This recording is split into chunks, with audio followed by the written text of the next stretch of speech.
So even though the chair is empty, I am here. Our video person is not here today, and my editing skills are lacking, so you have to put up with an empty chair for a few minutes or a few seconds. Today we're talking about intentional thought.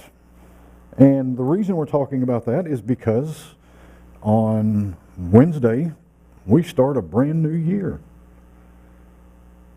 For many, the new year is a time of excitement, looking out to the dreams and the visions and the hopes that we have for the year. For others, it's kind of a scary thing, wondering what's coming, what's going to happen. Intentional thought lets you know what's going to happen. When you have thoughts that you are aware of, you know exactly what's going to happen.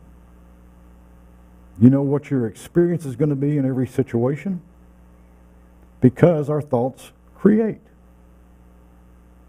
Our thoughts create beliefs. Our beliefs create our experiences, and our experiences create our reality. So let's just prove that for a minute. I want to ask you to just kind of get very comfortable in your chairs and just begin a soft, gentle, rhythmic breathing. Allow your eyes to close. Imagine that you're walking down a beautiful path. This path is lined with trees on both sides. Just stop for a second. What do you hear? Do you hear the birds? Do you hear the gentle rustling of the leaves as the wind goes through?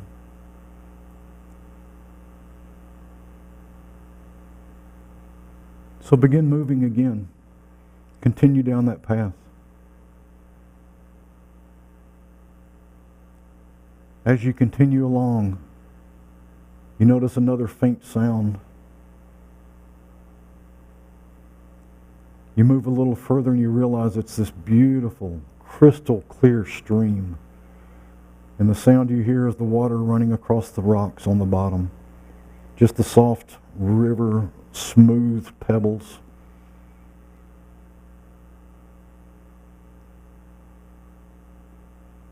The water is so clear and so inviting. The day is warm. So you slip your shoe off and just dip your toe in. It's cool. It's refreshing.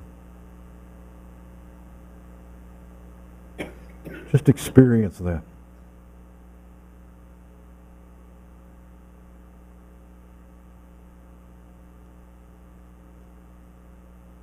And take a deep breath.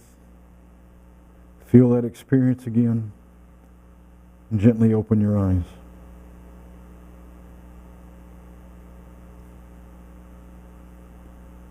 Did you hear the birds? Did you hear the leaves rustling in the wind? Could you feel the cool as you dipped your toe in? That's the experience. See, we fool ourselves. We think that we have to go to a place that offers all of that.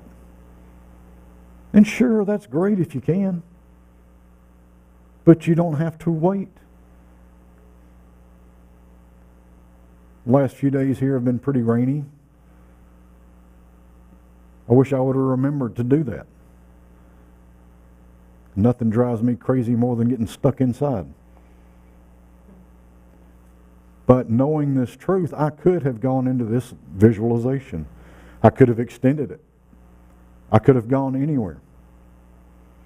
Last night in our class, we talked about a study that was done many, many years ago. They had wired the brain scan sensors, or what, I don't know what you call all that stuff. And somehow they did a brain scan on someone as they were riding a roller coaster. And then a few weeks later, they came back in and they took them on a visualization of riding the roller coaster, doing another brain scan.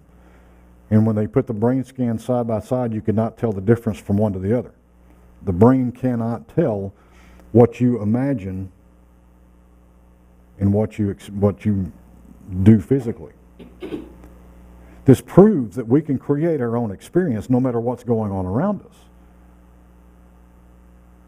This is how I've talked about Viktor Frankl, one of my, I guess if I have a hero in this world, he'd be one of them. Because he was able to do that even though he was in the midst of the horror of the Holocaust camps, the concentration camps. He was able to do this. He did not allow them to take away his truth, his peace.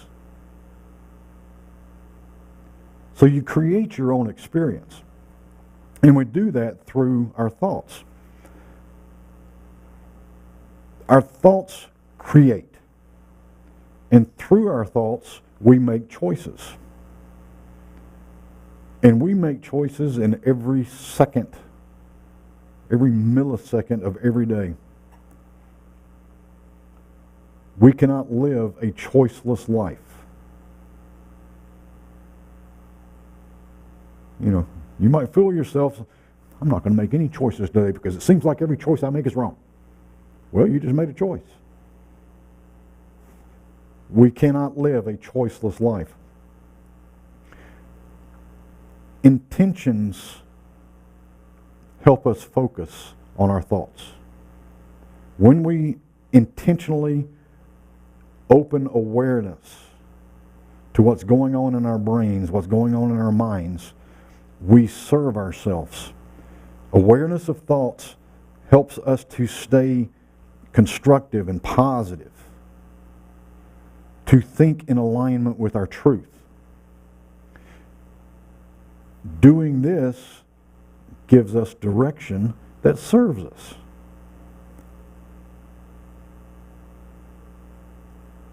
Because of this, our choices align with our intentions instead of being influenced by the fear and the distraction of the world. So when we set intentions for the new year,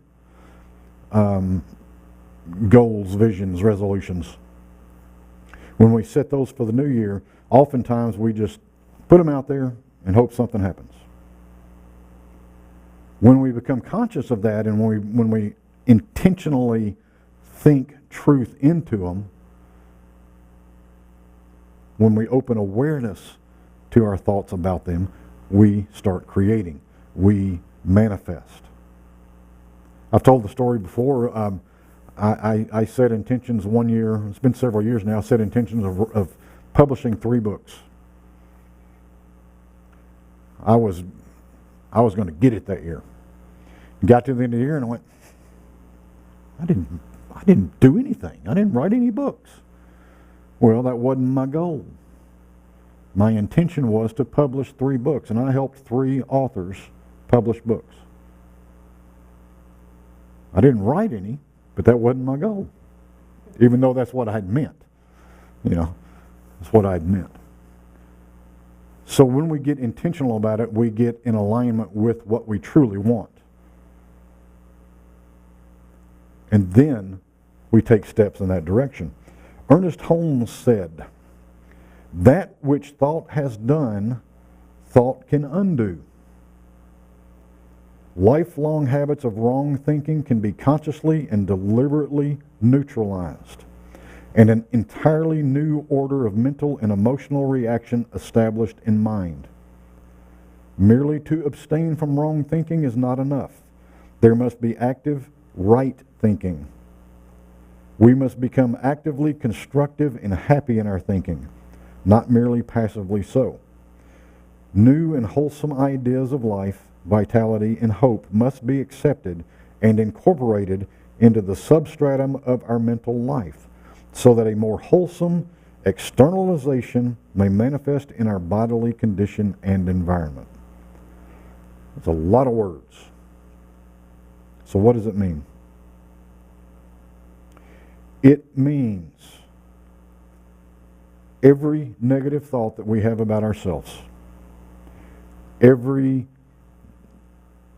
judgment that we have placed upon ourselves, every limit that we have placed upon ourselves, every belief that we have about ourselves that's not aligned in truth, we have learned. If we've learned it, we can unlearn it and learn something new. Let's take this a step further. Every fear with two exceptions. There's only two exceptions to this. Every fear that you have in your life is a learned fear.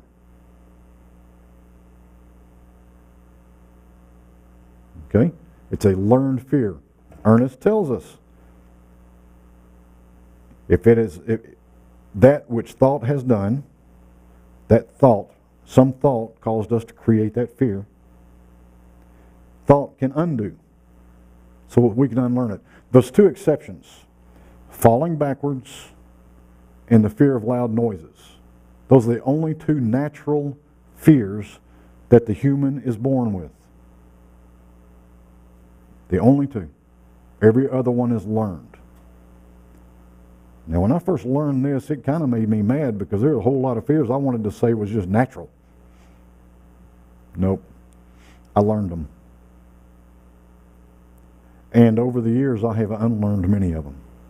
Not all, but many.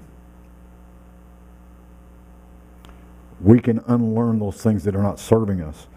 So lifelong habits of wrongdoing can be neutralized and overcome. To summarize this whole thing, if you want to experience prosperity,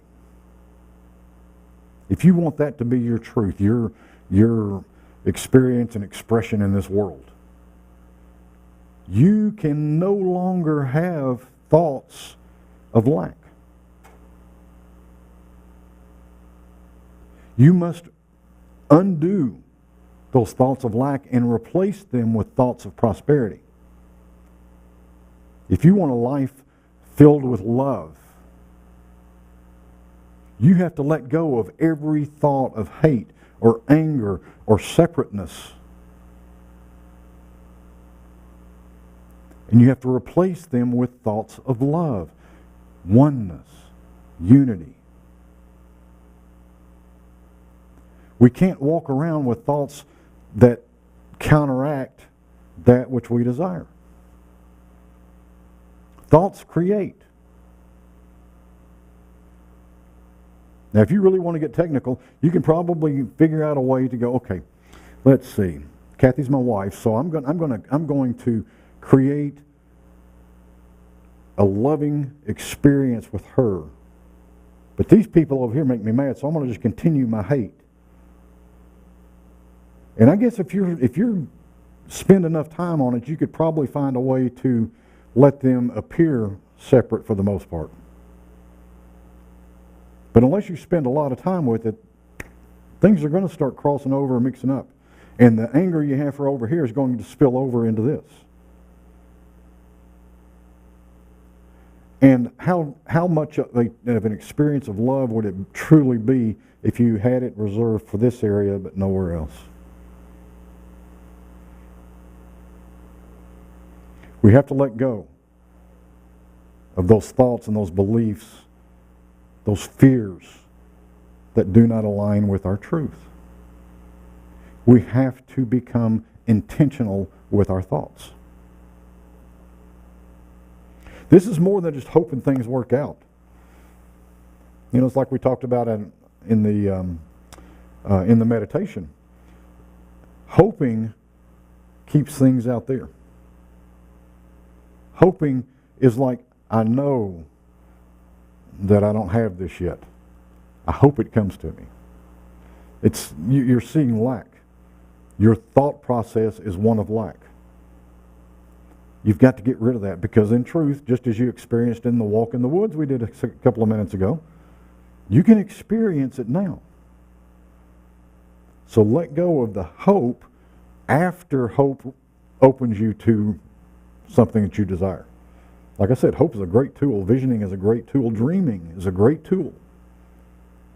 But they're not the answer. Those just open your eyes to what's possible.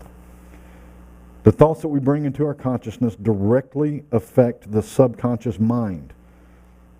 So those fears that you think are in the subconscious, you know, for years I thought that every time a snake came up, my heart was going to stop.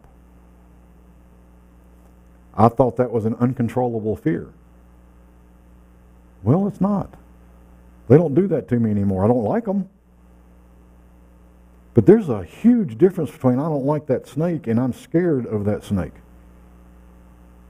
I don't like that snake means I'm just going to leave it alone. I'm not going to mess with it. Fear means I've got to do something. I've got to kill it. I've got to run. I've got to take action. And action is not always the best thing in that moment. When we change our thoughts, when we become intentional with our thoughts, we're also becoming more aligned in our subconscious, those thoughts that we think we have no control over. We do. They begin to align with truth. They begin to align with the intentional thoughts that we have at the front of our mind. So don't be discouraged. Those subconscious thoughts have been there for a long time. They've become habit. With intentional thoughts, making intentional thoughts your new habit, these subconscious ones start coming around to align with truth, align with your intentional thoughts. It works in reverse as well. If your intentional thoughts move towards the side of hate and anger and fear, your subconscious thoughts are going to go there even more. So you think thoughts create. So the intentional thoughts we have create, the subconscious thoughts we have creates the experience that we have. If we set intentions for prosperity but hold tightly to those of lack, those thoughts of lack, we create lack. We just talked about that. Anything that we hold in our consciousness is what we are holding in our belief system, is what we are holding in our experience, which becomes what we are holding in our reality. All mind activity, both conscious and subconscious, inevitably tends to create its physical correspondence. So last night in our class we talked about this a little bit. Think about the intentions, the goals, the resolutions, the visions that you have set for 2025, if you've set them. If you haven't set them, please do. Set them for anything. It can be material things. It can be loving relationships. It can be anything you want. Please set them for something that serves your experience, that serves your truth.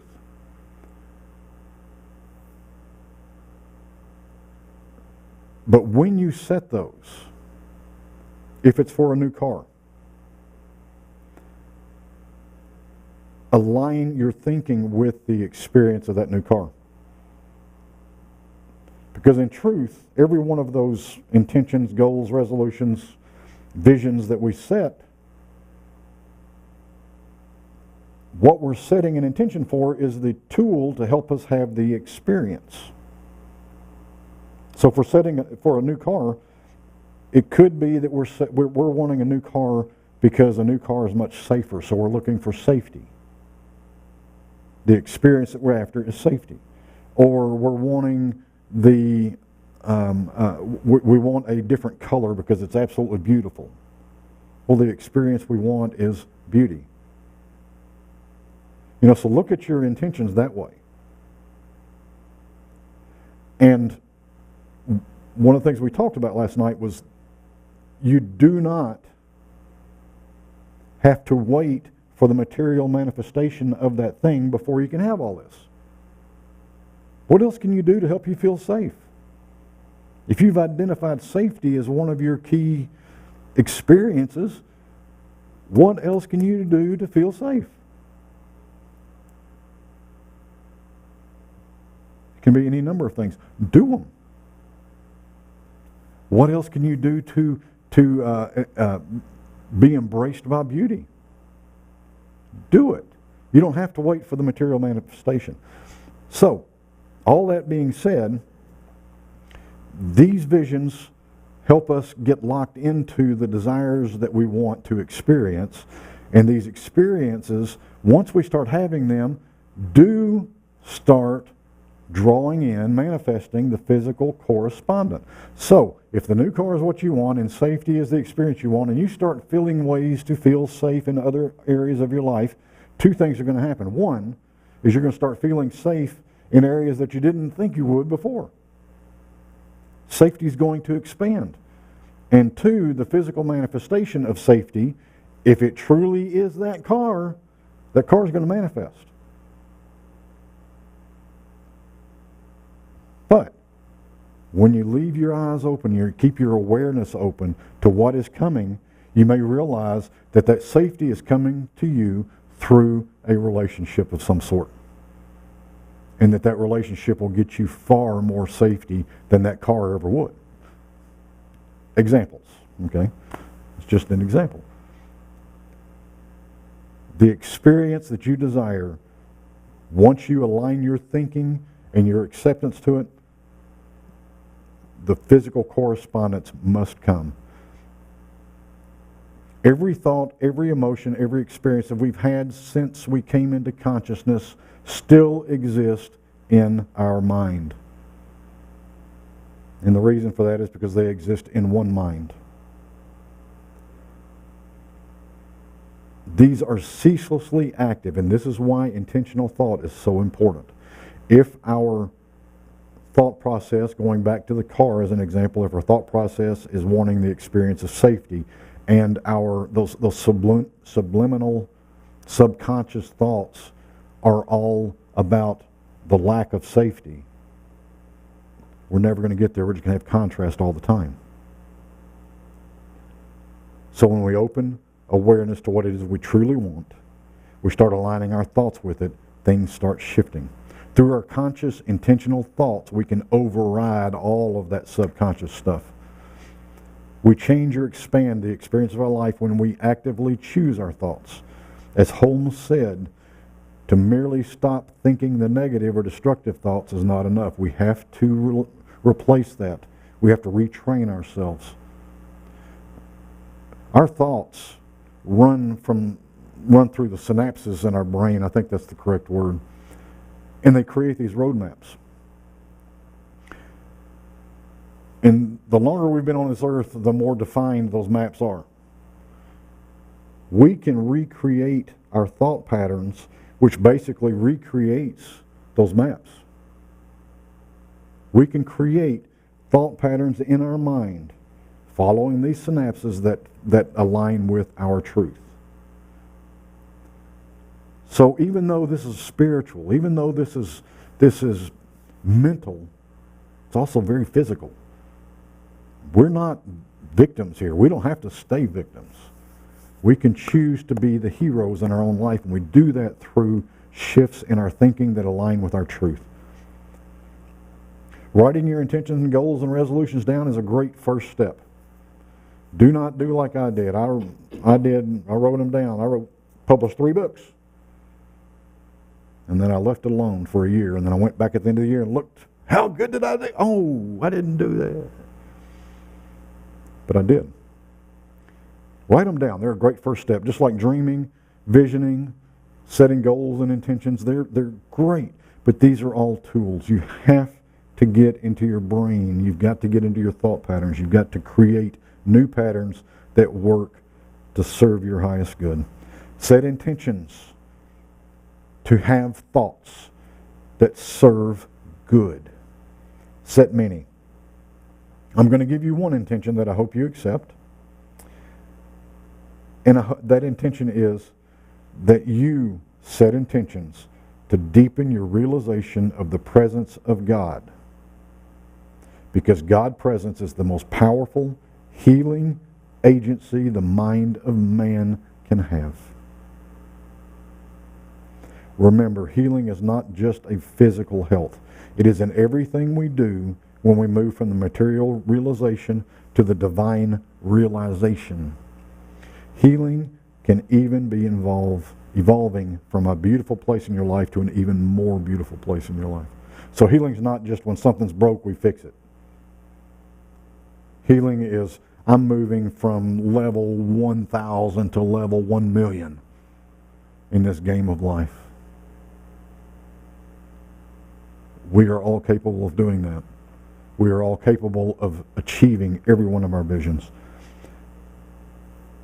The importance of using intentional thought. As I said earlier, thoughts create.